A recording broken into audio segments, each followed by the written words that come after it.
Welcome to Rubik Keep Made Easy with SaaS Solutions. Today's episode is proudly sponsored by Hejole Herbal Industries Limited, producers of Hejole Ulcer Care for individuals suffering from stomach ulcer symptoms, and Hejole Herbal Mixture for the treatment of typhoid fever symptoms. They do nationwide delivery. Do contact the numbers below for further info and enquiries. In this episode, we'll be looking at what they call the cube rotation and algorithm.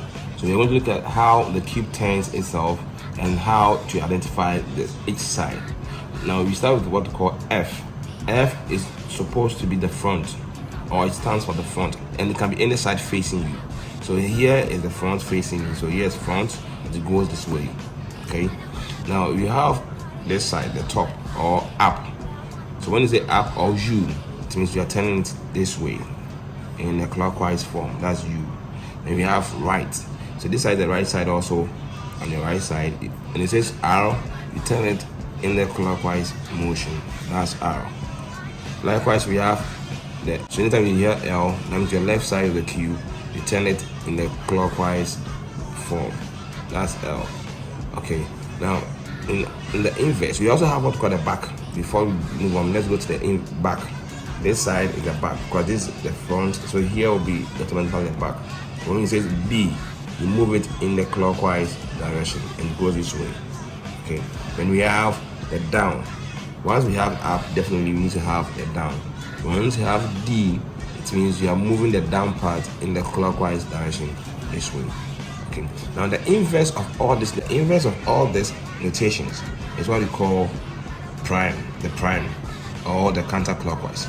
So for instance, this side is facing it, so it's F. It's denoted by F. So when I say F, you move it in the clockwise form.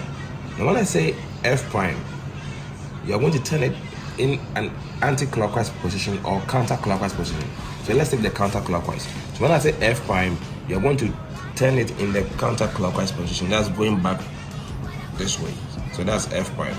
Well, let's take U.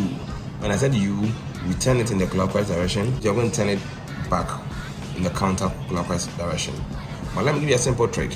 So when you say F, you first note it as if it's a clock and the center is moving in this direction. So when you say U is moving in the clockwise direction, you first identify it as a center of the clock, then it moves in the clockwise direction. When I say U prime, you're going to turn it back in the counterclockwise. So you assume this is the clock and you're going to form the counter, or you're moving the counter direction, so it's going back. So that's U prime. Likewise, R. So the R also, we know that when you say when you say R, you're going to move in the clockwise direction. So we are going to identify here as the starting point, and R will move in the clockwise direction, moving this way. That's R. Now R prime, you're going to move it in the counterclockwise. So for instance, here is the center of the clock. Counterclockwise is going to turn it back. So that's R prime. Likewise L. So L, we know in the clockwise direction to move this way. Counterclockwise to move this way. Likewise the back also. B, move this way. B prime, move this way. Not forgetting, we have what we call flip. Now anytime you have the word flip, it means you're going to turn the side 180 degrees.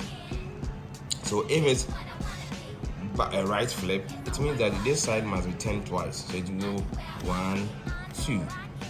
That's what we call the flip. Again, 1, 2. That's a flip. Likewise, you can have at the back. 1, 2. That's a flip. Again, 1, 2. Likewise, also on the left, when you say flip, 1, 2. Again, 1, 2. So that's how you go about it. Thank you for joining me in this episode.